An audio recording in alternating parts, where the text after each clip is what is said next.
Donc, je disais donc, ce matin, je voulais parler des situations conflictuelles. J'en ai rencontré énormément ces derniers temps, que ce soit dans mon travail, à l'école ou même dans mes amitiés. Parfois j'étais impliquée, parfois non. J'assistais simplement à des conflits où d'autres personnes me parlaient de leurs conflits. Et ça prenait énormément de place, en fait, ces derniers temps dans ma vie. Et je ne vous apprends rien, les situations conflictuelles ne sont guère agréables. Voilà, on a rarement des bons sentiments quand on vit ce genre de situation. Et ça peut vraiment gâcher notre journée, notre semaine, peut-être même notre année, si on en vit à répétition. Et donc la semaine dernière, après avoir discuté avec une amie d'une énième situation conflictuelle, pendant la discussion, je sentais vraiment dans mon cœur le Saint-Esprit m'interpeller sur tout ça. J'étais lasse, j'étais agacée, et je sentais le Saint-Esprit me dire « Mais Evelyne, fais pause et commence à étudier pourquoi toutes ces situations, elles arrivent. Arrête-toi un instant. Pourquoi ces conflits ? Qu'est-ce que tous ces conflits génèrent en toi ? Et qu'est-ce que tu peux faire en fait pour sortir de cette spirale où tu es confronté constamment à des conflits ?» Et donc ce matin, j'ai envie de vous partager ce que le Seigneur m'a enseigné cette semaine à ce sujet. Et pour ça, je vous invite à lire dans l'épître de Jacques, donc au chapitre 4, les versets 1 et 10. Donc Jacques 4, les versets 1 et 10. D'où proviennent les conflits et les querelles entre vous ? N'est-ce pas des désirs égoïstes qui combattent sans cesse en vous ? Vous convoitez beaucoup de choses, mais vos désirs restent insatisfaits. Vous êtes meurtrier, vous vous consumez en jalousie et vous ne pouvez rien obtenir. Vous bataillez, vous vous disputez. Vous n'avez pas ce que vous désirez parce que vous ne demandez pas à Dieu. Ou bien, quand vous demandez, vous ne recevez pas, car vous demandez pour de mauvais motifs. Vous voulez que l'objet de vos demandes serve à votre propre plaisir. Peuple adultère que vous êtes, ne savez-vous pas qu'aimer le monde, c'est haïr Dieu ? Si donc quelqu'un veut être l'ami du monde, il se fait l'ennemi de Dieu. Prenez-vous pour des paroles en l'air ce que déclare l'Écriture ? Dieu ne tolère aucun rival de l'Esprit qu'il a fait habiter en nous. Mais bien plus grande est la grâce qu'il nous accorde. Voici donc ce que déclare l'Écriture. Dieu s'oppose aux orgueilleux, mais il accorde sa grâce aux humbles. Soumettez-vous donc à Dieu, résistez au diable, et il fuira loin de vous. Approchez-vous de Dieu, et il s'approchera de vous.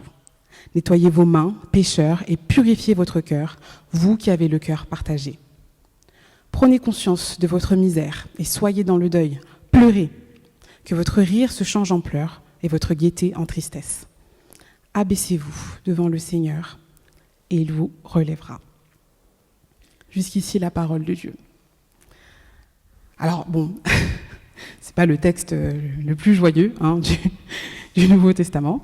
Jacques, ici, il s'adresse donc à des Israélites qui se sont convertis à Jésus-Christ. Et ces chrétiens font partie des premières communautés chrétiennes. Et ils ont appris, du coup, à vivre les joies et les difficultés de la communauté. Alors, Aristote dira que l'homme est un animal social. Je pense que vous avez déjà entendu cette phrase. Et il dit plutôt que l'homme est un animal politique, parce que le mot social en grec n'existait pas à cette époque-là. Et ce terme, justement, politique, il fait référence à la vie en communauté. Donc, l'homme est un animal qui est fait pour vivre dans une communauté organisée, avec des lois et des coutumes. Et malheureusement, cette organisation et ses conséquences ne plaisent pas à tout le monde. On n'est pas toujours à l'aise dans les sociétés que nous avons construites. Et certains sont avantagés, d'autres lésés, et ça peut créer des tensions. Et depuis toujours, le conflit fait partie des relations humaines. Et la Bible est très réaliste à ce sujet, si on la lit de bout en bout. Et elle n'hésite pas à exposer tous les conflits qui peut y avoir dans l'histoire de l'humanité. Caïn et Abel, Lot et Abraham, Absalom qui fait la guerre à son père David, et même les disciples qui à un moment donné se disputent pour savoir qui est le plus grand dans le royaume des cieux.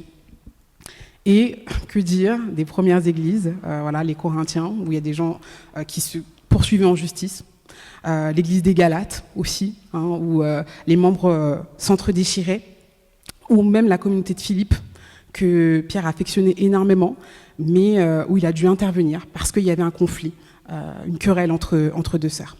Toutes ces communautés avaient des conflits. Et donc dans l'Église comme dans le monde, le conflit apparaît comme un élément inéluctable des relations humaines. Mais alors, pourquoi tous ces conflits ? Pourquoi tous ces conflits ? C'est la première question que je me propose d'étudier ce matin. Et Jacques, il nous donne une réponse dans les 3 premiers versets que nous avons lus.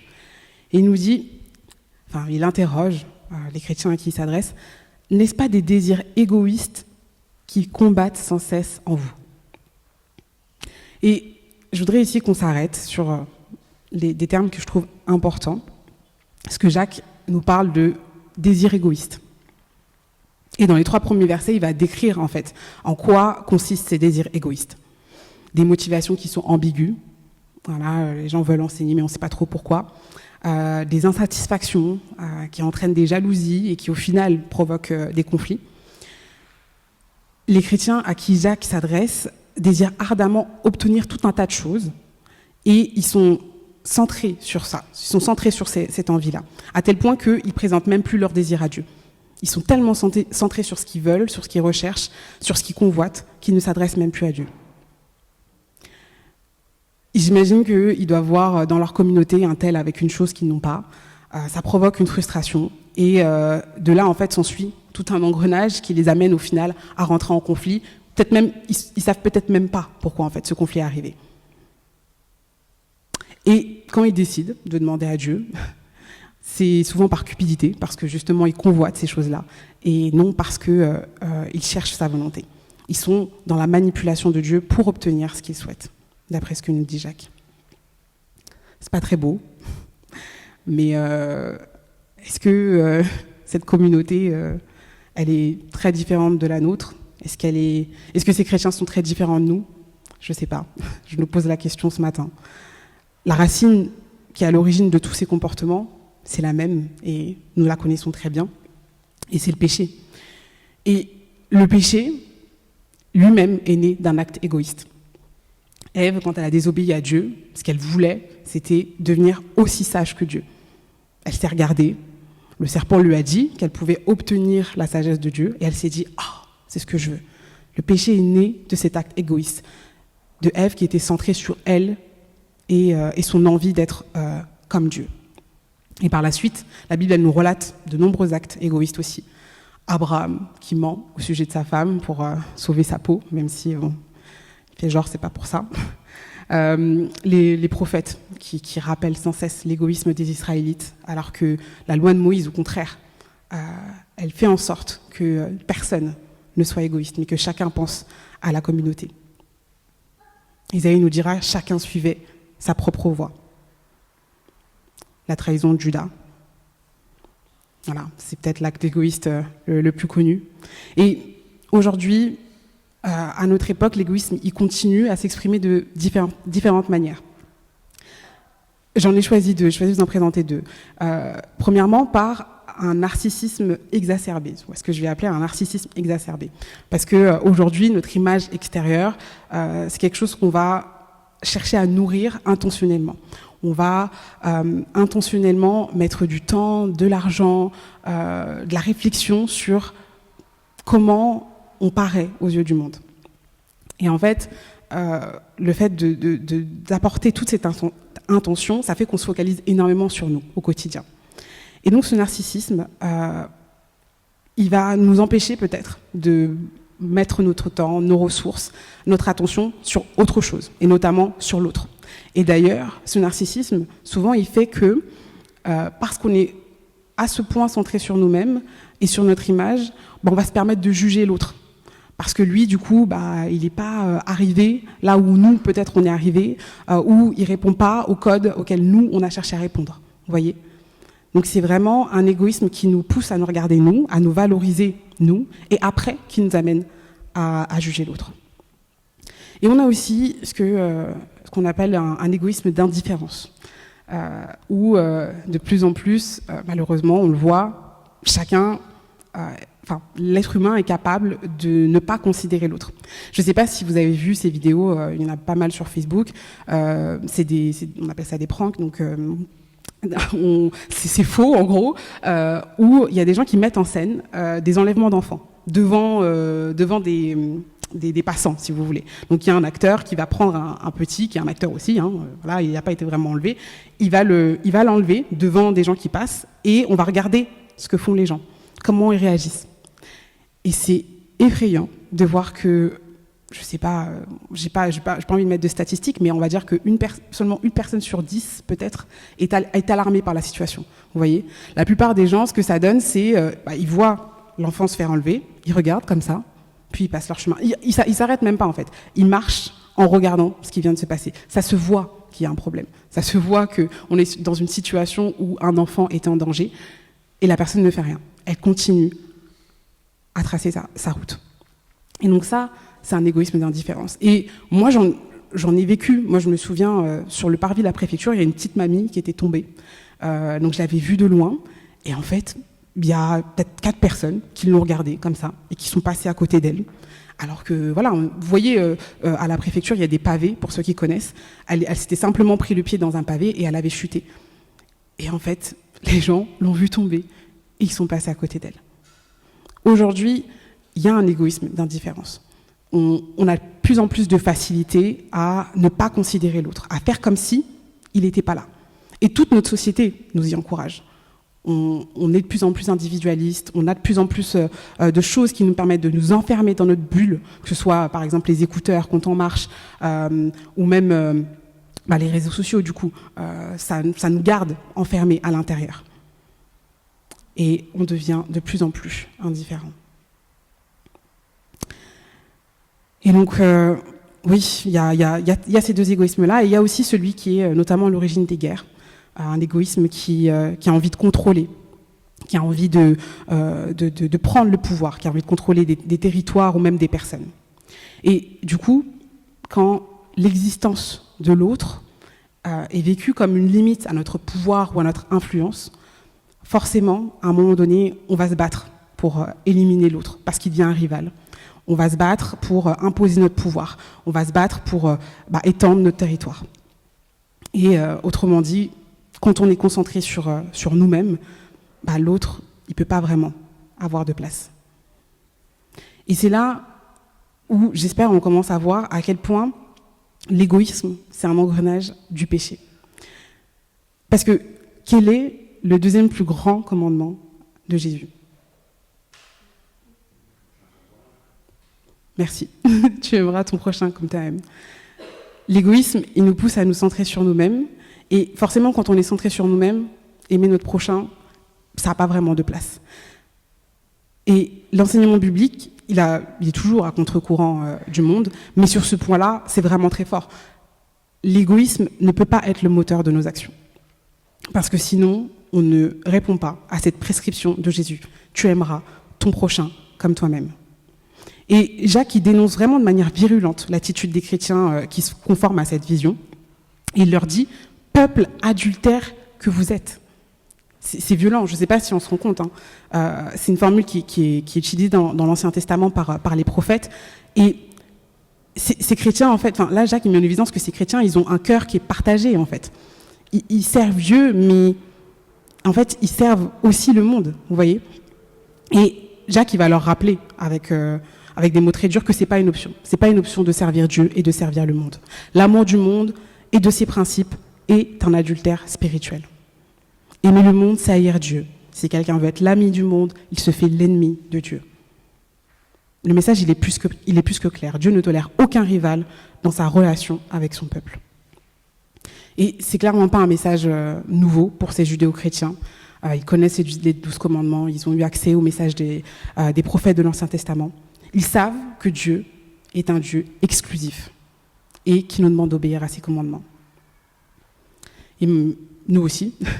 Mais malgré tout, comme ces chrétiens, je pense que nous n'agissons pas toujours selon les prescriptions de Jésus, mais parfois selon les désirs égoïstes qui sont en nous. Mais alors du coup, la question qu'on peut se poser, c'est comment sortir de cette spirale d'égoïsme ? Et c'est la question que moi, j'ai posée à Dieu cette semaine. Comment sortir de cette spirale d'égoïsme qui nous pousse au conflit au final? C'est la seconde interrogation que je vous propose d'explorer ce matin. Au milieu de son discours accusateur, Jacques, il va nous apporter la réponse. Versets 5 et 6, Dieu ne tolère aucun rival de l'esprit qu'il a fait habiter en nous, mais bien plus grande est la grâce qu'il nous accorde. La grâce. Malgré la colère de Dieu face à notre péché, Dieu est prêt à manifester généreusement sa grâce par le pardon à celui qui reconnaît humblement sa faute. Et quand j'ai lu ce verset, moi j'ai été bouleversée parce que je ne sais pas si on saisit vraiment en tant que chrétien le privilège qu'on a d'avoir obtenu cette grâce-là. Parce que le péché, c'est une notion qui est difficile à comprendre. On parle du mal, et si jamais vous avez du mal à comprendre le péché, c'est normal. On ne peut pas raisonner le mal, on n'a pas été créé pour raisonner le mal. Mais du coup, même si on a du mal à comprendre le péché, on le voit quand même s'exprimer dans notre vie. Parfois, on n'arrive pas à comprendre ce qui nous arrive. Et comme Paul, il nous dit en Romains 7, j'ai la volonté, mais non le pouvoir de faire le bien, car je fais le bien, je ne fais pas le bien que je veux, et je fais le mal que je ne veux pas. Vous voyez ces situations? On n'arrive vraiment pas à comprendre notre péché. On a envie de faire le bien, mais on fait totalement l'opposé. Donc, on ne peut pas comprendre le péché, mais dans notre expérience, on arrive à le voir s'exprimer. Et dans ces moments-là, je pense que sans Jésus, on peut se sentir complètement démuni. Et moi, je l'ai été. Parce qu'il y a une époque où je ne comptais pas sur Dieu pour m'aider avec mon péché. Et du coup, je ne sais pas si on saisit l'immense privilège de cette grâce, où face à notre péché, on n'est pas seul. Face à notre péché, on a une solution pour en sortir. On n'est pas là à se triturer l'esprit, à essayer de comprendre comment est-ce qu'on va lutter contre quelque chose qu'on n'arrive pas à raisonner. On a Christ qui est mort à la croix pour nous, afin qu'on puisse combattre ce péché. Oui, l'impuissance qu'on ressent par rapport au péché, il aurait pu nous détruire. Mais Dieu a donné son Fils pour que quiconque croit en lui ne périsse point, mais qu'il ait la vie éternelle. En tant qu'enfant de Dieu, nous avons une solution face à notre péché. Et je pense que souvent, dans notre cheminement, en tant que chrétien, on oublie en fait de faire appel à Dieu. On oublie que justement, une fois qu'on a décelé qu'il y avait un problème, on a la possibilité d'aller dans sa présence pour lui demander de nous aider à trouver une solution. Combattre son péché en Jésus, c'est demander à Dieu, par son esprit, de réorienter nos désirs. Si on sent qu'on est centré sur nous-mêmes à un moment donné, on a cette responsabilité de demander à Dieu, réoriente-nous par ton esprit. Là, en ce moment, je n'arrive pas à répondre à tes exigences. Je le sens. J'enchaîne conflit après conflit. Réoriente mes désirs. Et en fait, ce que j'ai réalisé, c'est que le cœur du problème, finalement, c'était notre volonté. Soyons honnêtes, la vraie difficulté, c'est notre non-volonté à vouloir sortir du péché. Parce qu'on veut en sortir, mais pas vraiment. Mais oui quand même, mais c'est compliqué. Je ne sais pas si vous voyez encore une fois ces situations. Ces moments où on veut s'en sortir, mais voilà.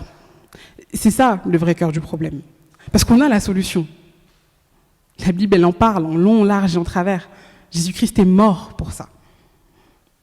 Le vrai cœur du problème, c'est nous, notre volonté. Il nous offre en Jésus-Christ l'accès à sa présence pour qu'on puisse se détacher de notre péché. Et c'est vraiment une grâce, vraiment, surtout quand je pense à des personnes, que je connais d'ailleurs, qui luttent avec des péchés, qui savent en fait, parce qu'on a une conscience du bien et du mal, qu'on croit en Dieu ou non, qui savent que ce qu'ils font c'est mal, mais qui sont piégés en fait dans cette situation. Et qui me le disent. Je vois pas comment faire autrement. Je suis contraint, en fait, dans cette situation. Je ne peux pas faire autre chose. Mais quelle frustration. Quelle frustration. Et nous, on n'a pas normalement cette frustration. On a la solution, on le sait. on a conscience qu'il existe un chemin vers la libération. Et toutes ces personnes qui luttent seules face au péché, ils sont sur un chemin où ils vont vers une mort spirituelle, ils vont vers une vie éternelle sans Dieu.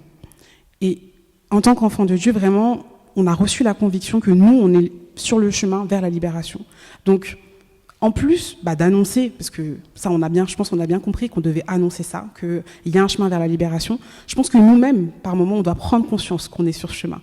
On doit prendre conscience qu'on a été racheté, qu'on n'est plus dans une situation où on doit être frustré par notre péché, où le péché doit prendre une autorité sur notre vie, ou nous accabler, nous submerger. On n'est plus dans ça. On est sur le chemin vers la libération. Est-ce que nous jouissons pleinement de cette grâce? Est-ce que notre réflexe, quand nous péchons, c'est d'être dans la repentance face à Dieu? Approchez-vous de Dieu et il s'approchera de vous. Nettoyez vos mains, pécheurs, et purifiez votre cœur, vous qui avez le cœur partagé. Prenez conscience de votre misère et soyez dans le deuil, pleurez, que votre rire se change en pleurs et votre gaieté en tristesse. Jacques, encore une fois, il utilise des mots très forts pour interpeller les chrétiens. Il expose sans ménagement le péché. Et je pense qu'on doit faire la même chose. Le péché, c'est pas glamour. C'est pas un sujet glamour et il n'a pas vocation à l'être. Le péché est un problème. Et je pense qu'on ne doit pas minimiser ce verdict sur le péché. Mais au contraire, maximiser la croix. Montrer qu'on n'est pas seul, en fait. Proclamer qu'on n'est pas seul dans ce combat.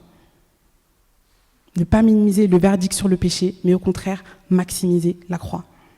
Le péché est un problème, et en Christ, nous avons la parfaite solution à ce problème. Et c'est pas parce qu'il y aura plus de difficultés, pas parce qu'on sera plus tenté, mais parce qu'on n'est plus seul, tout simplement, à combattre. Et en Christ, nous sommes plus que vainqueurs.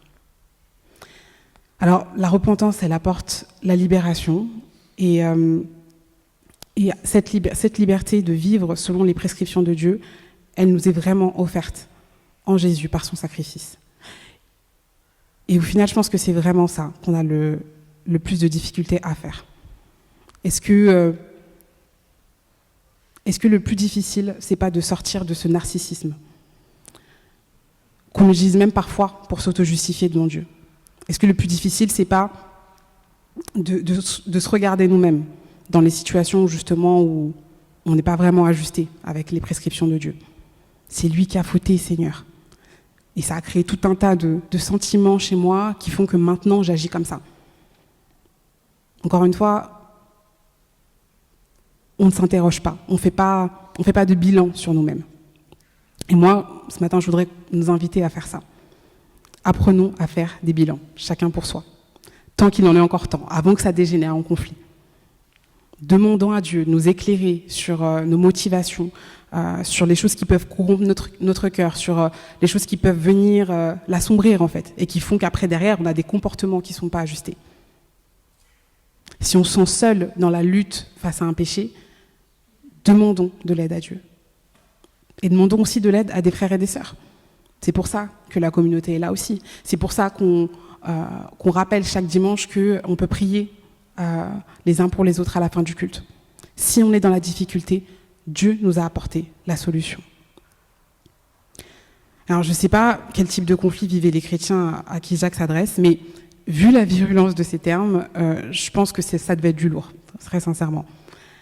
Et quoi qu'il en soit, Jacques, il va faire un lien entre le partage du cœur de ces chrétiens, entre les principes du monde et les principes de Dieu, et les relations au sein de la communauté. Ils ne sont pas satisfaits en Dieu, donc en fait, ils sont concentrés sur leur propre désir. Chacun cherche à tirer sa part du gâteau, parce qu'ils ne sont pas satisfaits en Dieu. Et donc, si Dieu est notre priorité, notre cœur est tourné vers la réalisation de ses désirs à lui, de sa volonté. Si notre cœur est divisé, alors il est probable que là où nous serons une source de division nous-mêmes. Nul n'est parfait, Je pense qu'on a tous conscience, nous cheminons tous, accompagnés par l'Esprit, sur le chemin de la sanctification, vers une transformation qui nous prépare à rentrer dans la gloire de Dieu. On est tous sur ce chemin-là. Dieu, il a voulu que ce cheminement il se fasse en communauté, parce que c'est une richesse, c'est une grâce. Ça a ses avantages, mais aussi ses challenges, c'est clair. Mais ce qui est certain, c'est que dans la restauration de notre relation avec Dieu, dans le lien qu'on crée avec notre Seigneur, il y a un impact puissant, j'en suis convaincue, sur la restauration de nos relations les uns avec les autres. Amen. Je vous invite à prier. Seigneur, on veut vraiment te rendre grâce encore ce matin. Parce que oui, tu ne nous as pas laissés seuls face à notre péché. Tu ne nous as pas laissés lutter sans outils, sans possibilité de remporter une victoire. Non, au contraire, toi, tu t'es donné à la croix afin que la victoire soit remportée sur ce péché. Oui, Seigneur, tu nous accompagnes chaque jour dans nos relations, dans nos interactions. Tu as conscience de notre faiblesse, tu as conscience que le péché en nous nous pousse à mal agir, nous pousse à ne pas considérer l'autre, à nous centrer sur nous-mêmes. Et toi, tu as à cœur de réformer ça, de le transformer par ton esprit. Ce matin encore, on veut s'en remettre à toi. On veut te demander de venir dans nos cœurs pour faire le ménage. Montre-nous les endroits où on a refusé peut-être de te laisser mettre ta lumière. Montre-nous les zones où nos cœurs sont partagés, Seigneur. Ne permets pas que nous soyons source de conflit là où tu nous places, mais au contraire, que nous puissions témoigner de ta lumière, de ton amour, de ta paix, Seigneur. Oui, rends-nous des artisans de paix, pour ta gloire, au nom de Jésus-Christ. Amen.